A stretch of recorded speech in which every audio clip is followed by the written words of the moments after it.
तो दोस्तों आज हम लोग halo alkane and hello Erin का पार्ट 3 देखेंगे। हमने पार्ट 1 और 2 करा दिया है। यदि आप सब नहीं देखे तो लिंक में जाकर देख सकते हैं। पार्ट 1 में हमने बताया था कि halo alkane and hello Erin किसे कहते हैं, और सेकंड में हमने SN1 और SN2 रिएक्शन में डिफरेंट बताया था। एक बार उसे रिवाइज कर लेते हैं थोड़ा सा। SN1 जो रिएक्शन होता है वह टेरशरी एल्किल हैलाइड देता है SN1 रिएक्शन। SN2 रिएक्शन जो है वो हम प्राइमरी एल्किल हैलाइड देता है। SN1 रिएक्शन जो है वह दो स्टेप में होता है, जबकि जो SN2 रिएक्शन होता है वह 1 स्टेप में होता है। और SN1 जो रिएक्शन होता है वह डिपेंड करता है केवल एल्किल हैलाइड पर, इसलिए वहाँ फर्स्ट ऑर्डर रिएक्शन हुआ। और जो SN2 रहता है वह डिपेंड करता है एल्किल हैलाइड और हाइड्रोक्साइड आयन पर, इसलिए वहाँ सेकेंड ऑर्डर रिएक्शन रहता है। तो हम लोग देखेंगे ऑप्टिकल एक्टिविटीज़। तो ऑप्टिकल एक्टिविटीज़ दोस्तों किसे कहते हैं, जब कोई ऑर्डिनरी लाइट किसी निकोल प्रिज्म के द्वारा पास कर दिया जाए। ये क्या है, निकोल प्रिज्म के द्वारा पास किया जाए, तब जो यहाँ से लाइट निकलेगा इसे क्या कहेंगे, PPL। क्या कहेंगे, इसका नाम हो गया PPL। अब इसे कुछ सर्टेन कंपाउंड से पास कराया जाए तो यह क्या होगा, रोटेट होगा। यह क्या होगा, रोटेट होगा, या लेफ्ट साइड या राइट साइड। तो क्या हम देखें हमने ऑप्टिकल एक्टिविटी में क्या क्या हुई, जब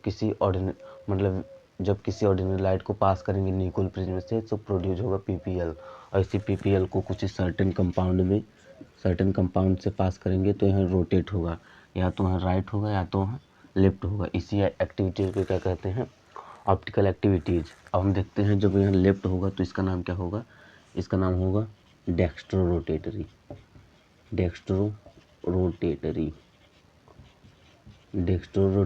इसे डोनेट होगा D से। और जब यह लेफ्ट होगा तो इसका क्या होगा, लीवो रोटेटरी। अब ये जो D और L इसे D से डोनेट करेंगे, इसे L से। अब जो D एंड L फॉर्म है आइसोमर का, इसे क्या कहते हैं, ऑप्टिकल आइसोमर। ऑप्टिकल एक्टिविटीज में हुआ इसलिए इसका नाम हो जाएगा ऑप्टिकल आइसोमर। और इस पूरे फिनोमिनन के क्या कहेंगे, ऑप्टिकल आइसोमेरिज्म। देखिए ऑप्टिकल एक्टिविटीज क्या होता है, जब किसी ऑर्डिनरी लाइट को पास किया जाए निकोल प्रिज्म से तब प्रोड्यूस होगा PPL लाइट। उस PPL को किसी सर्टेन कंपाउंड से पास कराया जाएगा तो वहाँ रोटेट होगा, या तो लेफ्ट होगा या तो राइट।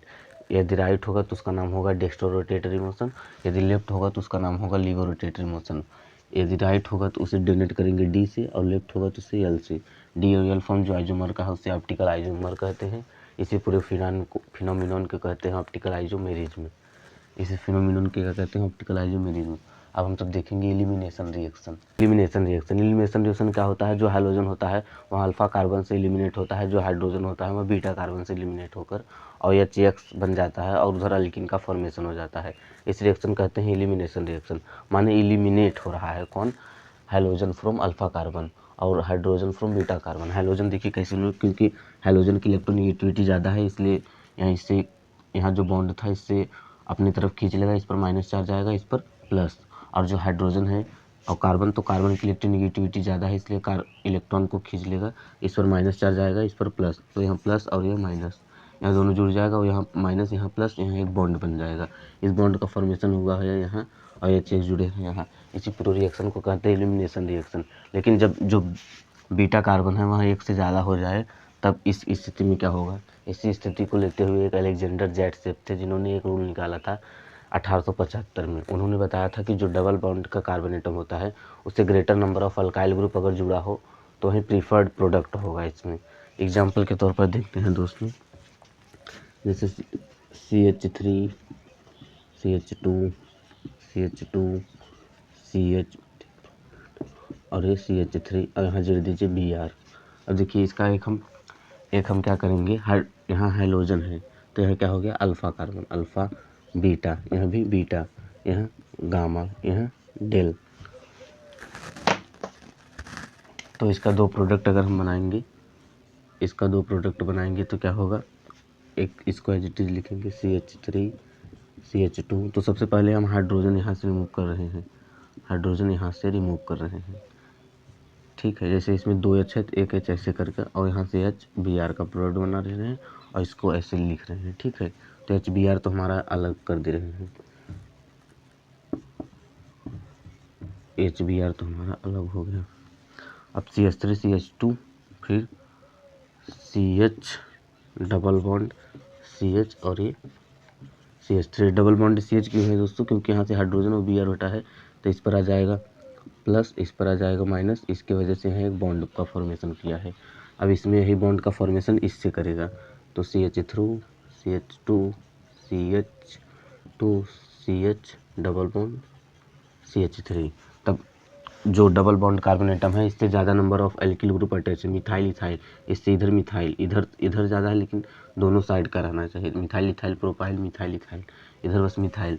तो इसका परसेंटेज हो गया 19%, इसका परसेंट हो गया 81%। यहाँ क्या है, प्रीफर्ड प्रोडक्ट है, प्रीफर्ड प्रोडक्ट माने मेजर, यहाँ मेजर है, ऊपर वाला क्या है मेजर, नीचे वाला क्या है माइनर, नीचे वाला क्या है माइनर।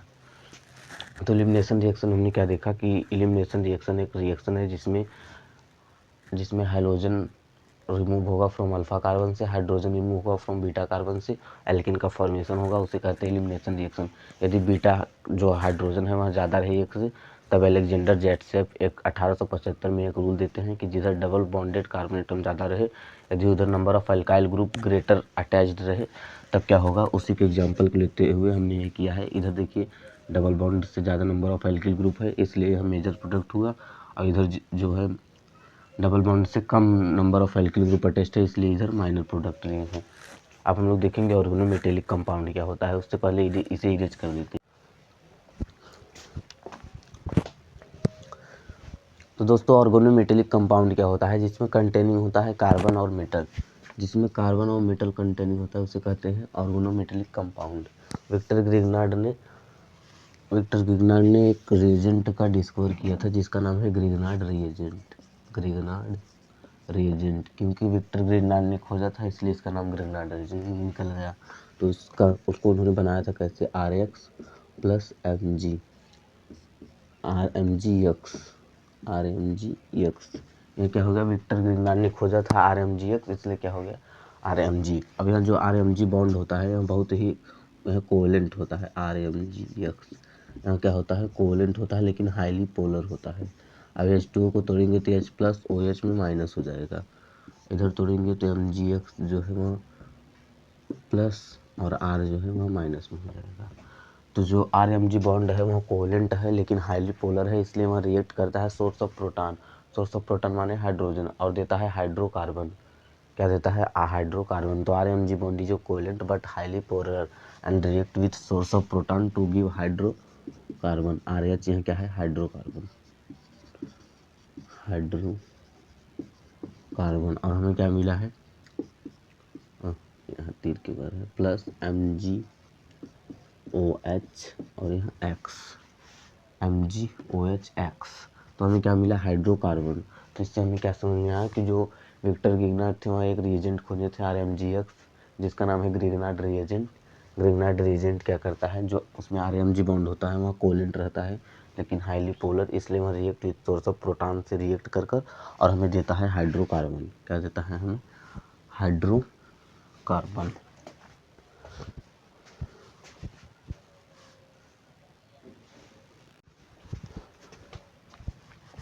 दोस्तों जो एरिल हैलाइड होता है वह लेस रिएक्टिव होता है न्यूक्लियोफिलिक रिएक्शन देन हैलोएल्किन। जैसे जो एरिल हैलाइड माने जो हैलोएरिन होता है वह क्यों न्यूक्लियोफिलिक सब्स्टिट्यूशन रिएक्शन में कम होता है हैलोएल्किन से, इसी का रीजन हम सब समझते हैं। तो हैलोएरिन में क्यों होता है, हैलोएरिन टुवर्ड लेस रहता है देन हैलोएल्किन, किसमें न्यूक्लियोफिलिक सब्स्टिट्यूशन रिएक्शन में हैलोकेन। तो दोस्तों उसका पहला रीजन हो गया कि जो उसमें यह क्या हो गया हमारा हैलोएल्किन।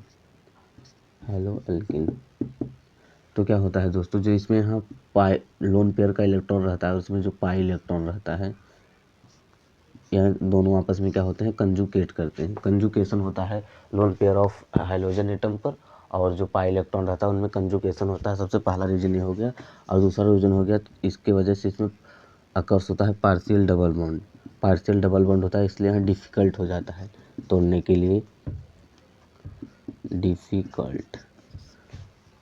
सबसे पहला रीजन हो गया जो लोन पेयर रहता है हैलोजन एटम पर, वहाँ पाई इलेक्ट्रॉन से कॉन्जुगेशन कर कर रेजोनेंस का स्ट्रक्चर फॉर्म कर लगता है, इसलिए न्यूक्लियोफिलिक सब्स्टिट्यूशन रिएक्शन कम होता है। दूसरा रीजन हो गया दोस्तों पार्शियल डबल बॉन्ड उसमें बन रहा होता है, जिससे कि उस मुश्किल होता है बॉन्ड को तोड़ने के लिए, जबकि हैलो एल्केन में क्या होता है पार्शियल डबल बॉन्ड का फॉर्मेशन नहीं होता और आसानी से ब्रेक करके बॉन्ड को न्यूक्लियोफिलिक सब्स्टिट्यूशन रिएक्शन को कराया जा सकता है। दोस्तों haloalkane and haloarene का हमारा तीनों पार्ट जो है कंप्लीट हो गया, लेकिन जितने भी नेमिंग रिएक्शन है अभी हमने उसमें उसको छुआ भी नहीं है, तो हम एक वीडियो अलग से लाएंगे जिसमें सभी haloalkane and haloarene का नेमिंग रिएक्शन रहेगा और उसमें कुछ इंपॉर्टेंट बात भी करेंगे, जैसे कि जो DDT है लास्ट में इसका, उसके बारे में बात करेंगे और जितने भी टॉपिक बचे हुए हैं और कवर हो जाएंगे उसमें। तो अभी के लिए इतना ही, तब तक के लिए जय हिंद।